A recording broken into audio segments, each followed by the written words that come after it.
Hello everyone, কেমন আছো তোমরা সবাই? চলে এসেছি নতুন একটা ব্লগ নিয়ে।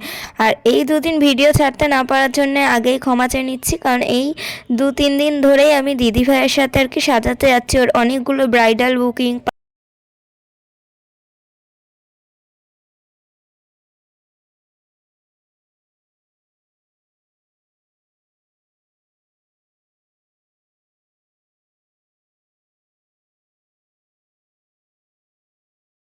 সেই সময় একটু কাজবাজ অফ থাকার কারণে আমরা পর পর কদিন টানা ঘুরে নিয়েছিলাম, মানে বাঁকুড়া থেকে আসার পর থেকে শুরু হয়েছে। আমরা দুদিন একদিন ছাড়া ছাড়াই ঘুরতে যাচ্ছি। আর ওই মকর সংক্রান্তির সময় আমরা গেছিলাম গঙ্গা আরতি দেখতে, তারপর দিনই গেলাম ভিক্টোরিয়া জাদুঘর, তারপরে চিড়িয়াখানা, তার পরের দিনই চলে এসেছি ইকো পার্ক। মানে আমাদের যতই ঘুরতে দাও না কেন, ঘোরা শেষ হবে না। অবশ্যই ঘুরতে গেলে টাকা পয়সা সময় সব কিছুই লাগে, তো সেগুলো ম্যানেজ হয়ে গেলে ঘোরা থেকে আর মানুষজনকে আটকানো খুবই মুশকিল। আর বাঙালিরা ঘুরতে খুবই পছন্দ করে, তার মধ্যে আমি নিজেও একজন যে কিনা ঢালি, তাও ঘুরতে পছন্দ করি। বাড়ি থেকে বেরিয়ে আমরা আর কি একটা অটোয় উঠেছিলাম, অটো করে বাগুইআটি এলাম, তারপর গেছি চিনার পার্ক, চিনার পার্ক থেকে আবার অটো করে ইকো পার্কের সামনে আসার কথা। তো গেট নম্বর বলেছিল তোমরা যে গেটে নামবে সেই গেটেই নামিয়ে দেবো, ওরা আমাদেরকে ভুলভাল জায়গায় নামিয়ে দিয়েছিল, সেই কারণে আমাদেরকে একটু হেঁটে যেতে হয়। দেখো মা কি করছে। ছিটকে কি ফুল এগুলো? এটা তো মাথা লাগে। না না, তুমি তোমার মাথায় লাগাও, তোমার খোপা আছে, লাগাও। আমাকে বলছিল দে এটা তোর মাথায় লাগিয়ে দিই। আর সেই সময় পরপর এত ঘোরা হচ্ছিল যে শ্যাম্পু ট্যাম্পু করাই হচ্ছিল না। আর সেই সময় মাথায় প্রচণ্ড খুশকি হয়েছিল, যার কারণে আমি দুদিকে দুটো বাচ্চাদের মতো বেনুনি করে গেছিলাম। আর মা আমাকে বলছিল ফুলটা লাগা। আমি বলছি না না, আমি লাগাবো না, তুমি সুন্দর খোপা করে এসছো, তুমি লাগাও। তো যাই হোক, এবার আমরা চলে এলাম। আমার মাও আমার মতো, মানে আমার মা আমার মতো নয়, আমিও আমার মায়ের মতনই হয়েছি। রাস্তাঘাটে কোথায় কী আছে সেগুলো ছিঁড়বো, বাড়ি নিয়ে আসবো, ফল চুরি করবো, ফুল চুরি করবো, এগুলোই আমাদের মেন মোটিভ থাকে কোথাও গেলে। তো যাই হোক, এখানে আমি 3টে টিকিট বুক করে নিয়েছি, মানে টিকিট কেটে নিয়েছি। তারপর এবার টিকিটটা দেখালেই আমাদেরকে এবার ভিতরে ঢুকতে দেবে। এবার মা আসছে অনেক বছর পর, আমি কিন্তু বছরের শেষের দিকে একবার এসেছিলাম, মনে আছে তো তোমাদের? ভিডিও দিয়েছিলাম, আমি রিয়া ফাল্গুনি 3জনে এসে টয় ট্রেন চড়েছিলাম। আজও কথা ছিল টয় ট্রেনে উঠবো, কারণ মা মানে আমার সঙ্গে আরও যারা আছে তারা তো আর হাঁটতে পারবে না, মাও বেশি হাঁটতে পারবে না, হাঁটুতে ব্যথা, তার মধ্যে পরপর এত ঘোরা হচ্ছে। কিন্তু তারপরে যেই এসে দেখলো টয় ট্রেন বলতে এটা কোনো ট্রেন লাইনের উপর দিয়ে চলে না, রাস্তায় চলা গাড়ি, বলছে এর মধ্যে এত টাকা দিয়ে উঠে লাভটা কি, চলো দেখছি, হাঁটতে না পারলে উঠবো। এই বলেই আর কি আমরা হাঁটা শুরু করলাম। আর এখানে নানান জায়গায় ম্যাপ লাগানো থাকে কোন দিকে কি আছে, তোমরা যারা আগে এসেছো বা আসোনি, আসলেই বুঝতে পারবে। কিন্তু তবুও আমি একটা কথাই বলতে চাই, এই জায়গাটা এতটাই বড়, তোমরা হাজার ম্যাপ দেখো, গুগলে ম্যাপ খুলে বসে থাকো না কেন, তারপরেও তুমি একটু হলেও গুলিয়ে যাবেই। তো এখানে আমরা গেট নম্বর 2 থেকে ঢুকেছি। মানে গেট নম্বর 2 থেকে ঢুকলে আর কি অনেক কিছু সামনাসামনি পাওয়া যায়, যেমন টয় ট্রেন, এটা ওটা। 1 নম্বরের ওদিক থেকে ঢুকলে অনেকটা হাঁটতে হয়, আর পাথরে মোড়া রাস্তা থাকে, বেশ সুন্দর। কিন্তু তবুও 2 নম্বর গেট থেকেই ম্যাক্সিমাম লোক ঢোকে। তো মাকে আমি দেখাচ্ছিলাম, এই দেখো তোমার সেই জামাই যার সাথে আর কি আমি ভিডিও করেছিলাম, আমার একটা আর কি রিলস ভিডিও করেছিলাম এই পুতুলটাকে নিয়ে, সেই কারণে। আর এখানে দেখো এই ছেলেগুলো ম্যাপ যে আঙুল দিয়ে দেখেই যাচ্ছে। আমি আর সুযোগই পেলাম না, কতক্ষণ দাঁড়ালাম যে একটা ম্যাপের ছবি তুলে নিই। মাকে নিয়ে এসেছি, এবার যদি হারিয়ে ঠারিয়ে যাই, কত হাঁটবে আমার জন্য? আমি হাঁটতে পারলেও সে তো পারবে না, সেই কারণে ম্যাপের ছবি তুলতে গেছিলাম। কিন্তু সে সুযোগ তো আর হলো না, ওরা হাত দিয়ে দিয়ে দাঁড়িয়েই রয়েছে, মানে কী যে দেখছে কে জানে। তারপরে আমরা চলে গেলাম বোটিংয়ের ওখানে, বোটিং করতে না, জাস্ট দেখতে। তারপর দেখলাম এখানে টোটো করেও লোকেরা ঘুরছে, যেগুলোতে 100 টাকা করে নেয়, আর টয় ট্রেনে উঠলে 150 টাকা করে নেয়। আর যদি তুমি এসি আলাতে ওঠো তাহলে আরও বেশি টাকা নেয়। এখানে আর একটা ম্যাপ দেখলাম যেখানে লেখাও রয়েছে ইকো পার্কে মেন, মানে সুন্দর সুন্দর যে জিনিস ঘোরার মতো দেখার মতো 36খানা আইটেম আছে। তো আইটেম বলছি কারণ আমি একটু ভুলভাল বলি, তো যে বুঝে নিও, দেখার মতো 36খানা জিনিস আছে। কিন্তু এই 36খানা জিনিসের মধ্যে আমরা হয়তো 6টা জিনিসই দেখতে পাই কি 10টা জিনিসই দেখতে পাই, তার কারণ একদিন অত ঘোরা সম্ভব না। আর এদিক ওদিক থেকে ঢুকলে তো, মানে তুমি যেই গেট থেকে ঢুকেছো তুমি তার আশেপাশেরগুলোই দেখলে, তারপর অন্য গেটে অবধি যেতে যেতে সন্ধে হয়ে যায় বা তোমার পায়ে ব্যথা হয়ে যাবে, এটা শিওর। আর তারপরে হচ্ছে ইকো পার্ক এরিয়াটাই এত বড়, তুমি ঘুরে শেষ করতে পারবে না। আর এরকম যদি কেউ ঠিক করে যে আমি গেট নম্বর 1 থেকে 3 অবধি আজকে ঘুরবো, 3 থেকে 4, 5, 6, 7 অন্য দিন ঘুরবো, তাহলে একটা ঠিক আছে, নাহলে পারবে না। তো আমরা তারপর খুঁজছিলাম যে একটা বেঞ্চ যেখানে বসে খাবো, আমাদের এসেই আর কি খিদে পেয়ে গেছে। বেরোনোর কথা তো ছিল সকাল সকাল, তাও আমরা লুচি কড়াইশুঁটি কচুরি আলুর দম এগুলো বানিয়ে আনার জন্য একটু লেট হয়েছে, আর আমি একটু ভিডিও করছিলাম আলুর দমের, সেই কারণে। যাই হোক, সবাই এসেছি কাজবাজ ছেড়ে ঘরের, তো সেখানে একটু লেট হয়েছে। আর সেদিনকারে পুরো ওয়েদার ছিল মেঘলা মেঘলা, না বৃষ্টি না ঝড়, কিন্তু মেঘলা, আর ঠান্ডাও ছিল মোটামুটি। তো এখানে এসেই সবার আগে বসে পড়েছি খাওয়ার জন্যে, মানে আমরা ভুক্কার ফ্যামিলি। তো কোথাও গেলে আমাদের আগে খিদে পায়, মানে একটু মুখটা চালিয়ে নিলে পেটে দিলে আর কি হাঁটা চলা করলেও আমাদের খাটনিটা হবে না। অনেকে বলে খেতে হাঁটতে পারে না, আমার আবার ওরকম সমস্যা নেই, খেলেও ভালো না খেলেও ভালো। তো যাই হোক, এখানে বার করছে মা আলুর দম আর কড়াইশুঁটির ফুলকো কচুরি। ফুলকো তো এখন নেতেই গেছে। এখানে আমরা বাড়ি থেকে খুন্তি হাতা প্লেট সব এনেছি। আর আলুর দমটা দেখতে পাচ্ছ তো কত সুন্দর, একদম মাংসর মতো তেলে, আর কি সুন্দর একদম কষা কষা আলুর দম হয়েছে। কষা কষা, কারণ ঝোল রাখলে আনতে অসুবিধা হয় যে কোনো দূরের জায়গায় গেলে। আর এই আলুর দমটা আমি আমার কুকিং উইথ ঋতু চ্যানেলে মানে আলুর দমের রেসিপিটা ছেড়েছি, দারুণ হয়েছিল খেতে। আমি একা বলছি না, বাকি দুজনও বলেছে যে খুব সুন্দর হয়েছে খেতে, মাংসর থেকেও সুন্দর। আর আমার তো সত্যিই বলতে গেলে রোজ রোজ মাংস খেয়ে রোজ রোজ বলতে কি 2 দিন ছাড়া ছাড়া নিমন্ত্রণ, এত মাংস খাওয়া হচ্ছে যে ভালোই লাগে না এখন আর মাংস খেতে। তো যাই হোক, আলুর দম কড়াইশুঁটির কচুরি খেলাম, তারপর আশেপাশে আমরা দেখতে দেখতে সবার আগে চলে এলাম রোজ গার্ডেন। 2 নম্বর গেট থেকে ঢুকলে কিছুটা দূরেই রোজ গার্ডেন। আর রোজ গার্ডেনে আগের বার যখন এসেছিলাম তখন সবে চারা লাগিয়েছিল, গাছগুলোয় ফুল হয়নি। আর এখন ছিল খুব শীত, সেই কারণে একদম সুন্দর সুন্দর বড় বড় গোলাপ ফুল ফুটেছিল, যেটা দেখলে তোমার মন একেবারে ভরে যাবে। তো মনে হচ্ছিল যেন হাত ঢুকিয়ে ঢুকিয়ে যদি ছিঁড়ে নেওয়া যেত, কিন্তু এত সুন্দর জিনিসটা ছিঁড়ে তার সৌন্দর্য নষ্ট করার কোনো মানে হয় না। তো আমরা যতই ফুলচোর হই ফলচোর হই, এখানে আশা করি মানুষের চুরি করাটা উচিত না, তার কারণেই নেটটা দিয়েছে। কারণ অনেক লোক নেট ছিঁড়েও হাত ঢুকিয়ে ঢুকিয়ে ফুল তুলে নিয়েছে, তার প্রমাণ তো আমরা দেখতেই পেলাম সামনাসামনি। তো অনেকেই দেখছিলাম ওরকম যে ফাঁকা এখানে ছেঁড়া ওখানে ছেঁড়া, নেটের মধ্যে দিয়ে হাত ঢুকিয়ে ঢুকিয়ে আর কি লোকেরা নিয়েছে। আর এখানে দেখো চারিদিকে লাল হলুদ পিঙ্ক কত রকমের গোলাপ, মানে নানান ভ্যারাইটি, চোখের সামনে দেখলে একদম মুগ্ধ হয়ে যাবে, এত সুন্দর ফুল। গার্ডেনটা কিন্তু বেশ বড় একটা জায়গা, মানে এরিয়া নিয়ে করা রয়েছে, তো বেশ সুন্দর লাগবে আস্তে আস্তে হেঁটে গেলে। সামনে কিছুটা জায়গায় ব্রিজ আছে, কিছুটা জায়গায় দেখো এই যে নেট ছিঁড়ে দিয়েছে আর কি, নেট ছিঁড়ে গেছে নাকি ওরা ছিঁড়ে ফুল তুলতে গেছে জানি না, কারণ নিচে অনেক ফুল টুল পড়েও ছিল। আর ফুল তো ছিঁড়তে না পারলে এমনি ঝরে ঝরে পড়েও যায়। খুব সুন্দর লাগছিল এই রোজ গার্ডেনটা। এই ব্রিজটা ক্রস করলে আরও কিন্তু গোলাপের বাগান, মানে এই ব্রিজটা পার করলেই শেষ নয়, অনেকটা দূর অবধি গোলাপের বাগান। আর সাদা গোলাপ হলুদ গোলাপ খুবই ভালো লাগে, লালটা তো খুবই কমন, আমার তো সব থেকে ভালো লাগে হলুদ গোলাপ, মানে একটা আলাদা রকমেরই সৌন্দর্য। আর এগুলো কিন্তু নর্মাল গোলাপ, ব্যাঙ্গালোর গোলাপ হয় একটা, যেটা খুব বড় বড় আর একদম মানে একটা আলাদা রকম, যেগুলো মাথায় ফুল টুল দেয় বিয়ের কোণে সাজানোর সময়। এখানে যে গোলাপগুলো হয়ে রয়েছে এগুলো যতদূর সম্ভব দেশি গোলাপ আর কি, নর্মাল সাধারণ গোলাপ। আর এত সুন্দর সুন্দর ফুল পার্ক বা বড় কোনো রাজবাড়ি ঠাড়িতেই মনে দেখা যায়। আমি জানি না, রাজবাড়ি তো আমি কোনোদিন যাইনি, আন্দাজে বলে দিলাম। কিন্তু তোমরা যদি কখনো কোনো এরকম সুন্দর পার্কে যাও আর এত সুন্দর গোলাপ, এত সুন্দর ভিউ, এত সুন্দর সুন্দর জিনিস দেখো, তোমরা কি করবে? সুন্দর সুন্দর নিজের ছবি তুলবে, নিজের ফ্যামিলির লোকের সাথে, নিজের একা সেলফি তুলবে, পুরো ভিডিও করবে, রিলস বানাবে। আমি কি করি, আমি তো ব্লগ করার জন্য যাচ্ছি, মানে ব্লগ শ্যুট করার জন্য তো যাচ্ছি, যে এদিক ওদিক তুলছি, সব কিছু তুলছি, ঠিক আছে। আমাকে যখন কেউ বলে আয় একটা ছবি তুলি, আমি সহজে যেতে চাই না, মানে আমার ছবি তোলাতে অ্যালার্জি নেই, কিন্তু যখন কেউ বলে না যে আয় তোর ছবি তুলে দে, আমি জানি আমাকে একদম বেকার দেখতে লাগবে। কারণ এক নম্বর কথা তারা তুলতে পারে না, আর দ্বিতীয় কথা তুলতে পারলেও তারা এমনভাবে তোলে আমার পছন্দ হয় না। আর আসলে আমি একটু ফিল্টার আসক্ত, ফিল্টারে নিজেকে সুন্দর দেখে দেখে নিজের আসল থোবড়াটা আর সহ্য হয় না, যে এই এত বাজে দেখতে। যাই হোক, ফিল্টার ছাড়া আমি ছবি তুলি না। এবার মাকে যদি ফিল্টার অন করে দিই, মা এমন কিছু টেপে যে স্ক্রিনশট নিয়ে নিচ্ছে, নাহলে অন্য কিছু মুখ চোখ টেরা বেঁকা তুলে ফেলছে, তো তাই আর আমি রাস্তাঘাটে ছবি তুলি না, সেলফি তুলি, তাও আবার সবার সাথে দাঁড়িয়ে, যে ঠিক আছে আমি তুলছি কোনো ব্যাপার না। আমার তো সেটাও একটু কেমন লজ্জা লজ্জা করে, কিন্তু তারপরেও এখন একটু আধটু তুলছি, রাস্তাঘাটে যে ঘুরতে গেছি প্রুফ হিসাবে একটু তো ছবি তোলা উচিত। আর আমি বেশিরভাগ সময় স্ন্যাপচ্যাটে ভুলভাল ছবি তুলতেই পছন্দ করি। আর এখানে দেখো একটা মন্দির তৈরি হচ্ছে, যে এই মন্দিরটা হচ্ছে আমরা যে কিছুদিন আগে বাঁকুড়া বিষ্ণুপুর ঘুরে এলাম, ওখানে যে জোড়া মন্দির ছিল সেটাই। আর এই দেখো এটা হচ্ছে মিস্ট গার্ডেন, আর এইটা আমার আগের বার এসে খুব ভালো লেগেছিল, কি সুন্দর ধোয়া ধোয়া মতো বৃষ্টির মতো পড়ছিল।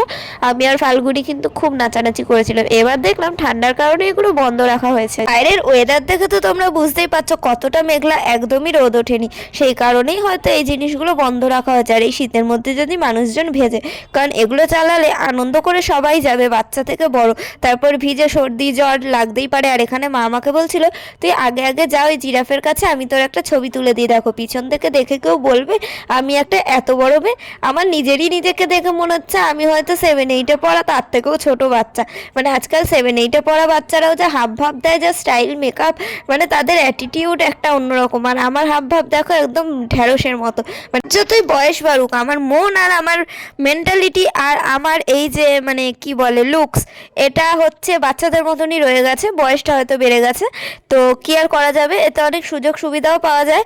আর তাছাড়া আমি বড় হতে চাই না, আজকালকার বাচ্চাদের মতো অন্তত বড় হতে চাই না, যে 13-14 বছর বয়সেই মানে ছেলেদের হাত ধরে ঘুরছে, একা একা সিনেমা হলে যাচ্ছে। আমার মা তো আমাকে কোনোদিনই ছাড়তো না ওরম বয়সে। মানে ওই বয়সে কি, মানে আমার বাড়ির লোক কোনোদিন এখনও অবধি ছাড়তে চায় না, অবাক হয়ে যায় যে একা একা ইকোপার ঘুরে এলি, মানে এরকম ব্যাপার স্যাপার আর কি।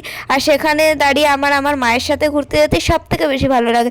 মনে হয় মায়ের সাথে সিনেমা হলে যাই, কোথাও খেতে যাই, কোনো পার্কে যাই, যেখানেই যাই, আমার সব থেকে বেশি মজা লাগে মায়ের সাথে ঘুরতে। মানে একটা আলাদা রকম আনন্দ। মায়ের সাথে ছোট থেকে সেরকমভাবে ঘোরা হয়নি, মা কেন আমার মা বাবা কারোর সাথে ঘোরা হয়নি ওই হসপিটালের গণ্ডির বাইরে। তো যাই হোক, সেই কারণে আমার মায়ের সাথে ঘুরতে খুবই ভালো লাগে। বন্ধু বান্ধব আমার সেরকম একটা নেই, ফাল্গুনি আর রিয়া তো আমার বোন, কিন্তু তবুও আমার বন্ধু বান্ধব যাই বলো না কেন, তার থেকেও বেশি আমার মায়ের সাথে ঘুরতে বেশি ভালো লাগে। লোকে বলে না ফ্যামিলি নিয়ে কি ঘুরবো, সব বোরিং বয়স্ক লোকজন, কিন্তু আমার কেন জানি না আমার মায়ের সাথে, আমার দিদির সাথে, এরকম লোকেদের সাথেই ঘুরতে ভালো লাগে। এক্সট্রা আবর্জনা বা এক্সট্রা লোকজন আমি পছন্দ করি না। আমি আমার ফ্যামিলি মেম্বার্সরা থাকবে, মা মাসি পিসি, এরকম কাছের মানুষ যারা আমাকে ভালোবাসে বা আমি ভালোবাসি, আর সব থেকে বেশি তো মায়ের সাথে ঘুরতে পছন্দ করি। আর সেই কারণে দুদিন ছাড়া ছাড়া মায়ের সাথে এখানে ওখানে ঘুরে বেড়াই। তো আমাকে বলতো যে বিয়ে কর, বিয়ে করে বরের সাথে যাবি। এবার ধরো আমার বিয়ে হলো, কথার কথা আমি বলছি, বিয়ে তো আমি করতে চাই না আর করবোও না, কিন্তু যদি আমার বিয়ে হলো আর আমার বর বেরালো 1 নম্বরের কিপটে, মানে একদম কনজুস, তখন সে আমাকে কোথাও কি ঘুরতে নিয়ে যাবে? তোমরাই বলো নেবে না। তারপর যদি হয় খুবই ব্যস্ত বড় লোক, মানে কাজের এত চাপ যে ঘুরতে নিয়ে গেল না, বা হতেই পারে তার সব জায়গা ঘোরা হয়ে গেছে, সে বললো তোমার বাবা মা ঘুরায়নি, আমার দোস্ত, তার জন্য আমি টাকা খরচা করে ঘুরাবো। তার থেকে ভালো মায়ের সাথেই ঘুরে নেবো। আমার আর কারোর সাথে ঘোরার দরকার নেই, বিয়ে করারই দরকার নেই, শুধু ঘুরতে যাওয়ার জন্য একটা বর দরকার নেই। আমি নিজেই একা একা ঘুরবো, আমার বাবা মার সাথে ঘুরবো, অন্য লোকের সাথে ঘুরতে যাবো কেন, দরকারই নেই। তো যাই হোক, আমরা এখানে ঢুকেছি ইকো পার্কে। হিস্টোরিক্যাল একটা প্লেস আছে, যেখানে হিস্ট্রির অনেক মানুষজনের মূর্তি, ছবি, অনেক কিছু লাগানো আছে, তাদের সম্পর্কে কিছু লেখা আছে। আর রোজকারের মতো আমি ওগুলো কিচ্ছু পড়ে দেখি না, কারণ আমি ভালোই বাসি না ওইসব পড়ে দেখবো কি আছে না আছে। শুধু ব্যাকগ্রাউন্ডে গাছপালা, যত সুন্দর জিনিস ছিল সেগুলোই তুলে দেখার চেষ্টা করছিলাম, আর তোমাদেরকেও দেখানোর চেষ্টা করছিলাম। এর আগের বার এসে এখানে আমি, ফাল্গুনি, রিয়া একটা লোককে দিয়ে ছবি তুলিয়েছিলাম। মানে ফাল্গুনি কাকুটাকে বলেছিল একটু তুলে দেবে, তো তুলে দিয়েছিল। তো মাকে আমি বলছিলাম দেখো এখানে এইসব করেছি। তখন মা বলছিল তাতে কি, লোকেরা তুলে দেয়, তুই জানিস না, তুই ভয় পাস বলে কি ফাল্গুনিও তোর মতো হবে? যাই হোক, এখানে দেখো এত সুন্দর সুন্দর ফুল। এই ফুলগুলো আগের বার আমিও কিনে লাগিয়েছিলাম, নাম ভুলে গেছি। তো এই ফুলগুলো দেখতে খুব সুন্দর হয়, কিন্তু আমাদের বাড়িতে লাগিয়েছিলাম একটাও ফুল ফোটেনি। কেনার পর যেরকম ফুল ছিল সেরকম, এত সুন্দর লাগছিল কি বলবো। যাই হোক, এই সুন্দর ফুলের দৃশ্যর সাথে আমি একটা সুন্দর গান দিতে পারতাম আমার এই বিশ্রী ভয়েসটা না দিয়ে, কিন্তু কথাটা হলো গান দিলেই কপিরাইট দিয়ে দেয়। কী করব, যে একটু কিছু গান দেবো তাতেই কপিরাইট দিয়ে দেবে, তার জন্য আর গানও দিতে পারলাম না। এত সুন্দর ফুল তোমরা আমার সাথে, আমার বকবকের সাথেই দেখো, আর কিছু করার নেই। তো কী আর করা যাবে, জানি কপিরাইট ফ্রি গান দেওয়া যায়, কিন্তু অত এখন খোঁজার মতো সময়ও নেই। আর কপিরাইট ফ্রি গান দিলেও মাঝে মাঝে দেখে কপিরাইট দিয়ে দেয়, কি বলবো। আর তাছাড়া ভিডিও আমি সকালবেলা 10টা 11টা 12টার মধ্যেই ছাড়তাম, এই টাইমিংয়ের মধ্যে, কিন্তু আজকে মানে এরকম 2-1 দিন হচ্ছে যে আমাকে লেট ছাড়তে হচ্ছে। ঘরে লোক থাকে, দিদিভাই থাকে, এসছে অনেক দিন। আর আমার কি, ঘর ফাঁকা থাকলেই ভয়েস দিতে সুবিধা হয়, ঘরে 100 ঘন্টা লোক থাকবে, তার মাঝখানে আমি চুপ করিয়ে ভয়েস খুব কম দিই। বাচ্চারা থাকলে ঠিক আছে 1-2 জন, কিন্তু বেশিরভাগ সময় ঘর ফাঁকা থাকলেই ভয়েস দিই, তো সেই কারণেই লেট হয়ে যাচ্ছে আর কি। পাচ্ছ দেয়ালে দেয়ালে কত রকমের শহীদ, তারপরে কত হিস্টোরিক্যাল জিনিসপত্রের মানে আর কি বর্ণনা দেওয়া আছে, খোদাই করে বা সিমেন্ট দিয়ে এগুলো বানানো বানানো হয়তো। তো ইংরেজ শাসনকালে মানে অনেক যুদ্ধ হয়েছে, এটা ওটা গ্রাম বাংলার অনেক রকম ছবি। আর তার ঠিক তলায় তলায় লাগানো নানান ভ্যারাইটির ফুল গাছ, নর্মাল ঘর সাজানোর মতন গাছ। ঘর সাজানোর বলতে কি, এগুলোকে মনে হয় পাতাবাহার নানান রকম গাছ, আমি তো অত ডিটেলসে জানি না, তো সেই কারণে আমি আমার মতন করেই বললাম। জায়গাটার ভিতরেই একটা কাঠের গুঁড়ির মধ্যে তৈরি করা রয়েছে মা দুর্গার একটি সুন্দর মূর্তি, যার নিচে রয়েছে লক্ষ্মী, গণেশ, কার্তিক, তারপর সরস্বতী মা, সবার মূর্তি রয়েছে বাচ্চা বাচ্চা। আর তার ঠিক উপরেই রয়েছে মা দুর্গার একটা সুন্দর মূর্তি। আর আমাকে মা বলছিল এত পাথর কুড়াস না, এই বড় বড় পাথরগুলো তুলে নিয়ে দাও মাথায় করে। আমি তাই ভাবছিলাম যদি নিতে পারতাম কি ভালোই না হতো, কিন্তু এত বড় ব্যাগে করে নিয়ে গেলে আমি ধরা তো পড়েই যাব, আর দ্বিতীয় কথা আমি বয়েই নিয়ে যেতে পারবো না। তারপরে আমরা এই বাগানটায় ঢুকলাম, লেখাটা তোমরা পড়ে নাও। দেখো এই বাগানটাকে প্রথমে আমি এইজ দেখে হার্বাল গার্ডেন পড়ে নিয়েছিলাম, মানে আমি এরকমই এইজ দেখলে হার্বাল গার্ডেন পড়ে নিয়েছি, মানে বুঝতেই পারছো, বললে হাওড়া বুঝি এরকমই বিষয়টা। তো তারপর ঢুকে দেখলাম হার্বাল গার্ডেন এগুলো, তারপর হ্যাঁ ক্যাকটাস গাছ থাকতেই পারে। পরে ঘুরে ঠুরে বেরিয়ে দেখছো মা অন্য জায়গায় একটা হার্বাল গার্ডেন আছে, তখন বুঝলাম ওটা অন্য কিছুই ছিল। যাই হোক, এর ভিতর প্রচুর সুন্দর সুন্দর ভ্যারাইটিস ক্যাকটাস ছিল।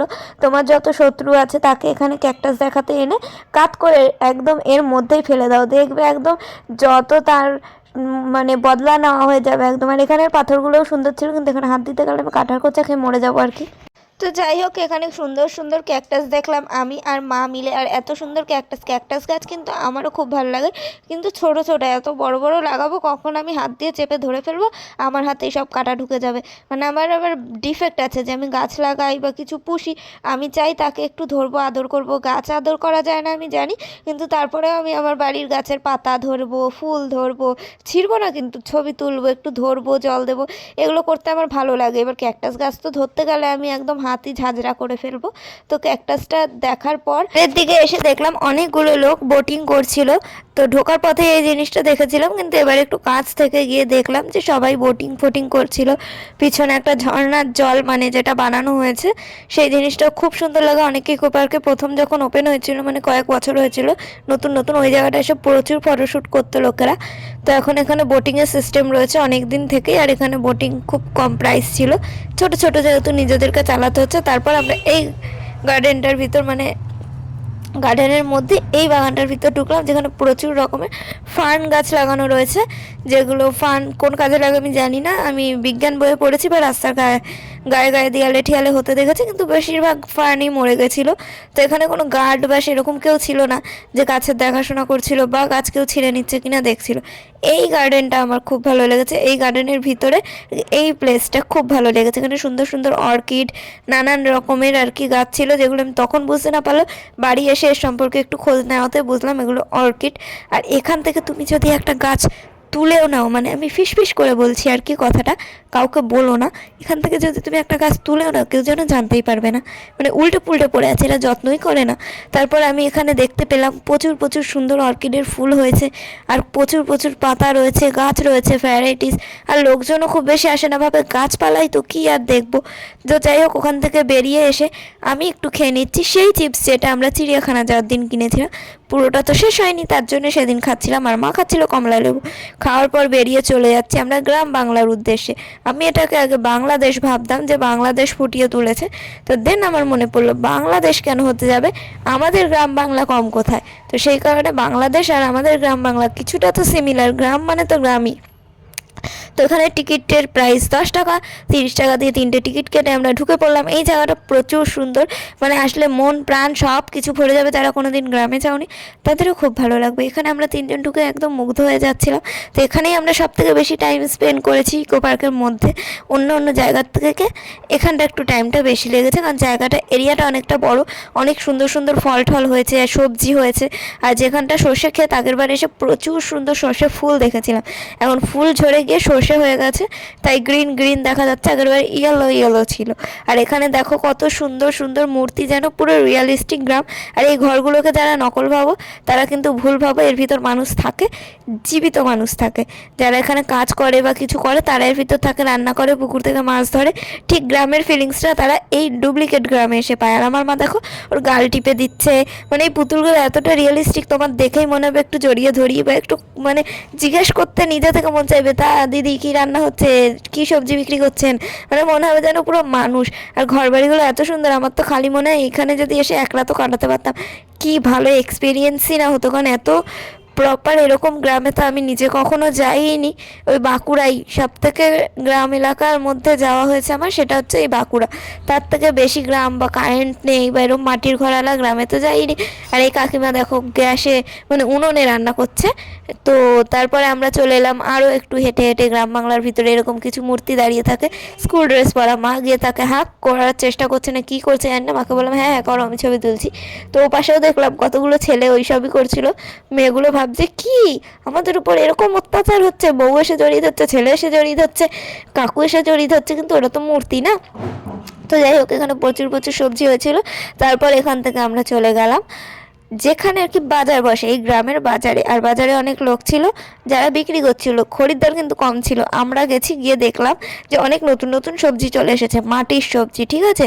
তো এখানে মাটির সবজি ছিল, আর আগের বার যখন এসেছিলাম তখন ভাঙাচোরা সব সবজি ছিল, নতুন আর কি রিপ্লেসড করেছে এখানে আর কি। যাই হোক নতুন এনেছে পুরোনোগুলো বাদ দিয়ে। আমার ইংলিশ আমার হিন্দি সবই একটু মানে গোলমেলে, তো একটু বুঝে নিতে হবে। তো ভুল বলছি কি ঠিক বলছি আমি নিজেও জানি না। তো যাই হোক এখানে দেখতে পাচ্ছি সুন্দর পেয়ারা বিক্রি করছে, কাকু একদম হ্যান্ডসাম মানে প্যান্ট ট্যান্ট পরে। আর এখানে একজন কিনতেও এসেছে। এই কাকিমার দোকানে কেউ নেই, ইনি বেদানা না কি আপেল টাপেল বিক্রি করছে। ভাবছে হায় রে আমার আজকে একটাও বিক্রি হলো না, আমার বড় বাচ্চাকে খাওয়াবো কি। যাই হোক এখানে অনেক দোকানদার ছিল, প্রচুর প্রচুর সবজি বিক্রি করছিল। কয়েকজন মুসলিম দোকানদার ছিল, কয়েকজন অন্য অন্য দোকানদার ছিল। মানে টুপি পরা তো তাই বললাম মুসলিম, কেউ আবার অন্য কিছু ভেবো না। তারপর এখান থেকে বেরিয়ে মানে গ্রাম বাংলার থেকে বেরাচ্ছি না কিন্তু, এদের এপাশ থেকে একটু ঘুরলেই দেখা যায় কতগুলো বাচ্চা ক্ষেতের পাশে মাঠের মধ্যে খেলছে, যেটা আর কি সত্যিকারেরই গ্রামের দিকে দেখা যায়। আমাদের এখানে তো মাঠঘাটই নেই, বাচ্চারা খেলবে কি। আর এখানে দেখো পটল চেরা না পটলদার দোকান, আমি দেখেছো পটল চেরা বলছি, পটলদার দোকানে বসে দুজন চা খাচ্ছে। আর এখানে একটা গরু তার বাড়ির উঠানে দাঁড়িয়ে রয়েছে আর ভাবছে যে আমি এবার বেড়া ভেঙে পালাবো, এই মালিক আমাকে একদমই খেতে দিচ্ছে না, মাথা খারাপ করে দিচ্ছে। তো যাই হোক গরুটা ওখানে দাঁড়িয়ে ছিল, দেখলাম বেশ রিয়েলিস্টিক।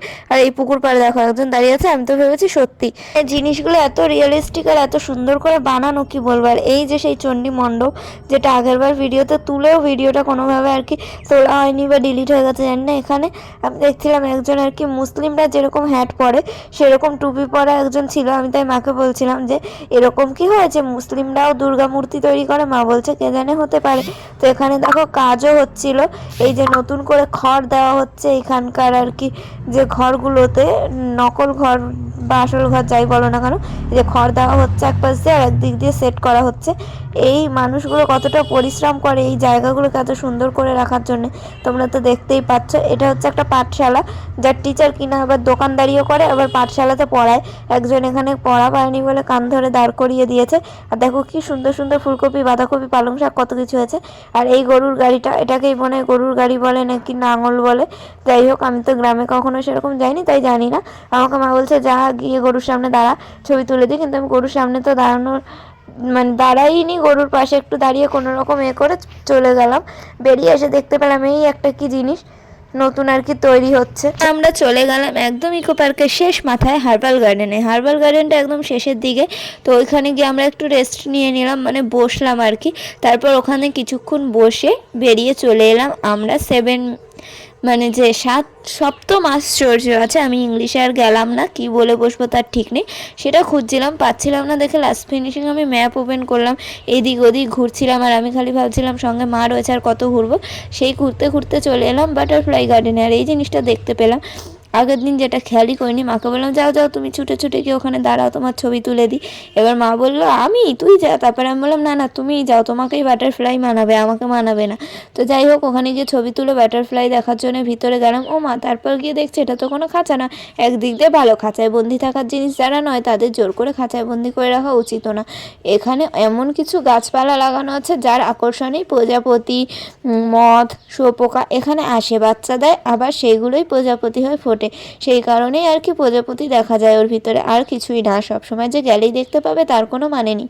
আগেরবার যখন এসেছিলাম ওটা বন্ধ ছিল। আর তারপর আমরা 30 টাকার টিকিট কেটে ঢুকে পড়লাম সপ্তম আশ্চর্য দেখার জন্য, মানে আমাদের পৃথিবীতে 7টা যে আশ্চর্য আছে সেটাই দেখার জন্যে। আমি তো অনেক বছর আগে শুনেছিলাম এই ইকো পার্কটাও নাকি একটা আশ্চর্যের মধ্যেই পড়ে, আমি জানতামও না সেটা সত্যি কি মিথ্যে, আর কখনো জানার চেষ্টাও করিনি। সবার আগে চলে যাচ্ছে এই মিশরের মমিতে, মিশর না চীনের মমি, না চীনের প্রাচীর হয়, দেখো তো আমার মাথা গেছে খারাপ হয়ে। তো এই মমির ভিতর ঢুকলাম, এখানে একটা আসল মমি আছে, মমির ভিতর নয় পিরামিডের ভিতর, মানে মাথায় কি ঘোরে আমি জানি না। তো পিরামিডের ভিতর ঢুকলাম, দেয়ালে খুব সুন্দর কী সব সাঁওতাল মাওতাল আঁকা রয়েছে, সাঁওতাল না মানে ওদের দেশের কিছু খোদাই করা রয়েছে। আর এই হচ্ছে সেই ভয়ঙ্কর মমি, যেটা দেখে একটুকুও ভয় লাগছিল না, উল্টে মনে হচ্ছিলো মমিটা আইলাইনার পরে শুয়ে রয়েছে ঠ্যাং ছড়িয়ে। তো এরকম মমি যদি আমাকে একটু সাজিয়ে দিত, আমি ঘুমিয়ে থাকতাম চোখ বুজে আর শুয়েই থাকতাম, আর আমাকে পয়সা দিত, কি ভালোই না হতো ঘুমানোর জন্য যদি কোনো কাজ হতো, তো ঘুমালেই পয়সা। যাই হোক, এত ভাটনা বকে বেরিয়ে চলে এলাম। এবার এদিকে এই যে খোপ খোপ খোপ খোপ দেখছো হাজারদুয়ারির মতো, এটা কী জায়গা আমি জানি না, কিন্তু ওই জায়গাটাও দেখতে সুন্দর লাগে, লোকেরা গিয়ে খুব ছবি তোলে। আর এখানে কিন্তু প্রি ওয়েডিং ফটোশ্যুট হচ্ছে, দেখতে পাচ্ছ। ঢুকতেই দেখেছিলাম এই দাদা দিদিগুলোকে। আর কি বলো তো, ইকো পার্কে ঘুরতে এলে ভিডিও তুলতে তুলতে এতটাই বড় ভিডিও ক্লিপ তোলা হয়ে যায়, প্রায় 1-1.5 ঘন্টার। ততটা বড় ভিডিও দিলে তো তোমরা দেখবে না, আর কাটছাট মেরে এদিক ওদিক এডিট করতে গিয়ে ফোনই হ্যাং করে বসে। আর হ্যাং করলে কি হয়, এদিকের ভিডিও ওদিক চলে আসে আগে পিছে, সে ম্যানেজ করা খুবই একটা কষ্টকর বিষয় হয়ে যায়। তো কিছু কিছু ক্লিপ হয়তো কেটেও ফেলি মাঝে মধ্যে এরকম করতে গিয়ে। তো যাই হোক, এর ভিতর ঢুকলাম যেখানে অনেকগুলো গেট ছিল, যেটা দেখে আমার মনে হলো মাঝখানে একটা সিংহ বা বাঘা রয়েছে। আমার মনে হয় যারা পুরোনো দিনের দোষী বা এরকম কিছু লোক ছিল তাদেরকে এখানে ফেলে দেওয়া হতো বাঘের মুখে, খেয়ে ফেলতো বা কিছু এরকমই আমার মনে হলো। আমি আগে ভাবতাম এটা নালন্দা বিশ্ববিদ্যালয়, কিন্তু আমি তো দেখিনি আর পড়াশোনাও সেরকমভাবে করি না, সে কারণে আমি সেরকম নলেজ জানি না। তো আন্দাজেই বলছি, এটা কি তোমরা যদি জেনে থাকো বলো।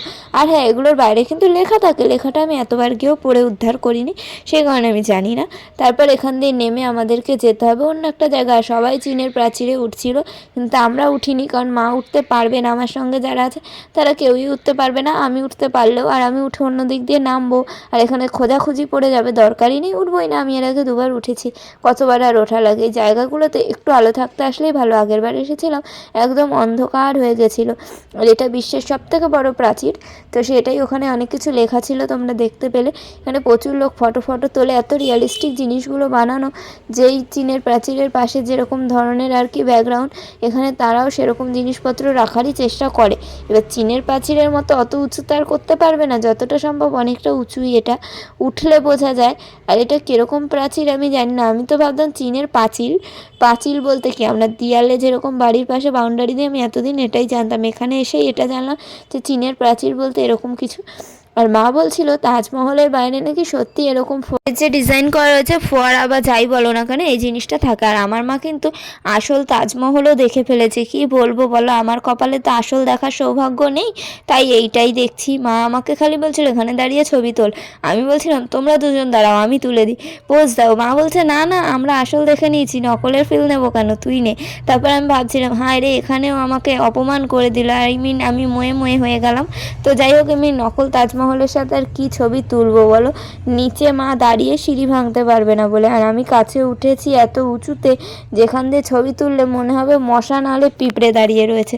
যাই হোক, তাজমহলটা ঘুরে ঘুরে দেখছি, আর আমি সত্যি বলতে ভুলেই যাই যে এত সুন্দর সুন্দর জিনিসগুলোর একটা করে সুন্দর ছবিও তোলা জরুরি। ভিডিও করতে করতে নিজের ছবি তুলতে যেমন ভুলে যাই, তুলতে চাই না, সেরকম জিনিসপত্রের ছবিও সেরকমভাবে তোলা হয় না। আর এর ভিতরটাও খুব সুন্দর, পুরো আসলের মতো, কিন্তু পুরো আসলের মতো কিন্তু নয়। তোমরা যারা সামনাসামনি দেখবে বুঝবে যে তাজমহল কীরকম আর এরকম এটা কীরকম। যারা দেখেইনি তাজমহল কোনো দিন, তাদের জন্য এটাই আসল মনে হবে। যেমন আমি আগে ভাবতাম এটাই আসল, পরে যখন মা বলছিল তাজমহলের বাইরে এরকম থাকে, অনেকটাই রিয়েলিস্টিক, কিন্তু তবু আসল আর একটা মডেলের মধ্যে তফাৎ তো থাকবেই। তাজমহলে গেলাম এই নিয়ে 3বার, মানে এইখানে সব জিনিসই দেখেছো। দেখো ওখান থেকে আমার ছবি তুলছে আর দুজন মিলে আমাকে হাই হ্যালো করছে, আর আমি নিচ থেকে মানে হাই হ্যালো করছে, আর আমি উপর থেকে ছবি তুলছি, মানে দুজনের ছবি তোলা হচ্ছে। তারপর নিচে নেমে চলে এলাম একটা চায়ের দোকানে, যেই দোকানের চাটা ছিল 10 টাকা করে, কিন্তু খেতে খুবই দুর্দান্ত। মানে খুবই সুন্দর ছিল চাটা। আমি চা খুব একটা ভালোবাসি তা নয়, আবার ফ্রিতে দিলে খেয়েও নি। বিশেষ করে দুধ চা আমার বেশি ভালো লাগে যেটাতে গ্যাস হয়, মানে আমার ভালো জিনিস পছন্দ না, সেটা আমার বাবা মা দুজনেই বলে ওদের পেটে ভালো জিনিস হয় না, ওরা ভালো জিনিস পছন্দ করে না, যত আবর্জনা বাজে খাবার সেগুলোই ওর পছন্দ, কাঁচা লঙ্কা ঝাল এই ওই, ছাড়ো বাদ দাও সেসব কথা না হয় পরে কোনো একটা ভিডিওতে বলবো। এখানে প্রচুর প্রচুর খেলনা বিক্রি হচ্ছিলো, ক্লে বিক্রি হচ্ছিলো, ওগুলো আর কি দেখছিলাম। আর এইটার ভিতর তো কখনোই ঢোকা হয় না, এসে ভাবেই কি না কি ঢুকবো না। তারপর দেখলাম এখানে সুন্দর পাথর বেছানো রাস্তা, কিন্তু পাথর অর্ধেক খাবলা উঠে গেছে, তো এর ভিতর দিয়ে হেঁটে যেতে হবে। আর আমি পাথর খুঁজছিলাম, তো একটা পাথর তুলেছি ছোট্ট দেখে একটা, যেটা একটু সুন্দর। এর ভিতর কী আছে তখনও অবধি জানতাম না। ভিতরে ঢুকে দেখলাম কিছু মূর্তি, আর কিছুই নেই সেরকম, কিন্তু আমি খুঁজছিলাম পাথর। তারপরে মা বললো চল ওদিকে কোথায় যাচ্ছিস ঢোক। তারপরে ভাবলাম এটা কী জিনিস একটু দেখাই, এখানে লেখা রয়েছে তোমরা পড়ে নিতে পারো। আমার পড়ার কোনো ইন্টারেস্ট নেই, আর আমি উচ্চারণ করে নিজের মান সম্মান খোয়াতেও চাই না, মানে আমার একটু ভুল পড়ার একটু ব্যামো আছে তো। যাই হোক ভিতরে ঢুকে পড়লাম। এখানে দেখতেই পাচ্ছ কত ভুতুরে ভুতুরে মূর্তি, ভুতুরে না ঠাকুর আমি জানি না, কেমন কেমন একটা লাগছিল, যেমন আমাদের হিন্দুদের দেবদেবী হয় না কৃষ্ণর দশম অবতার, সেরকমই নানান রকম কী সব লাগছিল। কিন্তু এটা তো অন্য দেশের, তো সেখানে শ্রীকৃষ্ণের কোনো কিছু থাকার কথা না, কিন্তু এগুলো অন্য কিছুই। তো আমাদের পিছন দিকটাতেও ঠিক সেম জিনিস ছিল এটার ভিতরে, কিন্তু আমি বললাম কী দেখবো এই ভুতুরে মার্কা মূর্তি, চলো চলো বেরিয়ে চলো। আর আমি এটাও বুঝতে পারছিলাম যে মায়েরও আর কি হালকা পাতলা অবস্থা খারাপ হয়ে গেছে, 3 দিন টানা ঘোরা হচ্ছে পর পর একদম রেস্ট ছাড়া। তারপরে কোন গেট দিয়ে বেরাবো মনে পড়লো বিশ্ব বাংলার সামনেটা দিয়ে যদি বেরাতে পারি। আর ঠিক বিশ্ব বাংলার কাছটাতে গিয়েই দেখলাম হ্যাঁ সত্যিই তো চলে এসেছি ঘুরতে ঘুরতে। বললাম চলো বিশ্ব বাংলাতে এত শোনো। তো মা জানতো বিশ্ব বাংলা বলতে একটা যে গেট মতো কীরকম করা আছে যার উপর একটা হোটেল টাইপের, সেটাই বিশ্ব বাংলা, এরকম যে কোনো কিছু আছে জানতোই না। আর যখন ইকো পার্ক নতুন ওপেন হয় এই জায়গাটারও কিন্তু বেশ নাম ডাক ছিল। এখানে প্রচুর হাতের কাজের জিনিসপত্র বিক্রি হয়, লোকে কিনুক আর না কিনুক ঘুরতে আসে, রিলস বানাতে আসে, ছবি তুলতে আসে। আর এখানে দেখতেই পাচ্ছ দুজন রিলস বানাচ্ছে। আর এখানে হস্তশিল্প মানে বুঝতে পারছো হাতে তৈরি জিনিসপত্রেরই দোকানপাট, এখানে রিলস বানানো হচ্ছে। আর ওদিকে মাও আসছে, আর আমি আগে আগে গিয়ে দেখছিলাম, কারণ এখান থেকে বেরিয়েই আমরা চলে যাব বাড়ি। আর যেহেতু এখান দিয়ে ঢুকেছি মা ভাবছিল এখান দিয়ে বেরোতে পারবো তো, আবার টিকিট চাইবে না তো, কিন্তু এই জায়গার কিন্তু কোনো টিকিট লাগে না। তোমরা এসে সন্ধ্যেবেলার দিকে একটু বসতে পারো, বন্ধু বান্ধব নিয়ে আড্ডা দিতে পারো, ফ্রি। এখানে প্রথম আমি শুনেছিলাম ফ্রিতে ওয়াইফাই, মানে ফ্রিতে তুমি ইন্টারনেট পাবে, জানি না কথাটা কতখানি সত্য। তাও আমার এই জায়গাটায় ঘুরতে আসতে কিন্তু বেশ ভালো লাগে। এইরকম সুন্দর প্রকৃতির মাঝে এত সুন্দর জায়গা, এত সুন্দর সুন্দর জিনিস, ফিলই আলাদা। ইকো পার্ক মানেই একটা ইমোশন আমাদের এই কলকাতার, বা এই যারা ইকো পার্কের কাছাকাছি থাকে, ছোট্টখাট্টো অকেশন পিকনিক করবো চল ইকো পার্কে, চল বন্ধুরা মিলে একটু ঘুরবো ছবি তুলবো ইকো পার্কে, 30 টাকায় মাত্র টিকিট। অন্যান্য জায়গায় 100-150 কত বেশি টিকিট হয়। বাড়ির পাশে কম বাজেটে কম খরচায় স্টুডেন্ট বাড়ির লোক সবাই মিলে একসাথে আসার মতো একটা খুবই ভালো জায়গা হচ্ছে ইকো পার্ক, যেখানে সে পিকনিক করা যায়, আড্ডা মারা যায়, ছবি তোলা যায়, রিলস বানানো যায়, ব্লগ বানানো যায়, সব কিছুই করা যায়। তো তোমরাও চাইলে আসতে পারো ইকো পার্ক। তা আমার খুবই পছন্দের একটি জায়গা, আমি তো যতবার যেতে বলবে ততবারই যাব। কিন্তু হ্যাঁ ইকো পার্কে গেলে কিন্তু পা ব্যথা হবেই, ইকো পার্কে বেশি জিনিসপত্র বয়ে নিয়ে গেলে ঘাড় ব্যথা হবেই, আর ইকো পার্কে গেলে মানে সুন্দর ছবি তোলা তো হবেই, সব কিছুই হবে। তো ইকো পার্ক জায়গাটাই এত সুন্দর কি বলবো, এখানে বাচ্চারা তো গেলে খুবই মজা পাবে, দৌড়াদৌড়ি খোলামেলা একটা জায়গা। মানে আমারও মনে হয় কি আমি বাচ্চাদের মতো যদি দৌড়ে ছুটাছুটি করে বেড়াতে পারতাম, দোলনা চড়তে পারতাম, এগুলোর উপর টাকে মাকে উঠে যেতে পারতাম, মানে যে মূর্তি ফুর্তি আছে, তাহলে আমার মন থেকে খুব ভালো লাগতো। কিন্তু কী করা যাবে, বড় হয়ে গেছি, সেগুলো তো আর করতে পারবো না। আর ওখানে বেশ কিছু ছবি তুলেছিলাম, বিশেষ করে মায়ের। মাকে বারবার বলছিলাম তুমি দাঁড়াও তোমার ছবি তুলি, মা খালি বলছে তুইও আয়। তখন একটা সেলফি তুলেছিলাম। তো আমাদের তো দিনটা খুব ভালো কেটেছিল, আর পরপর এত ঘোরা হয়েছিল, মনে একটা আলাদাই আনন্দ ছিল। জানি না সারা বছর আমরা এত ঘুরতে পারবো কিনা। ঘুরে বেড়ানোর মধ্যে একটা আলাদা রকম শান্তি কাজ করে। যাই হোক আজকের ভিডিওটা এইটুকুই দেখাচ্ছে, পরের ভিডিওটা ভালো লাগলে লাইক কমেন্ট শেয়ার সাবস্ক্রাইব করে দিও। সবাই সুস্থ থেকো, ভালো থেকো, আনন্দ থেকো। আজকের মতো টাটা।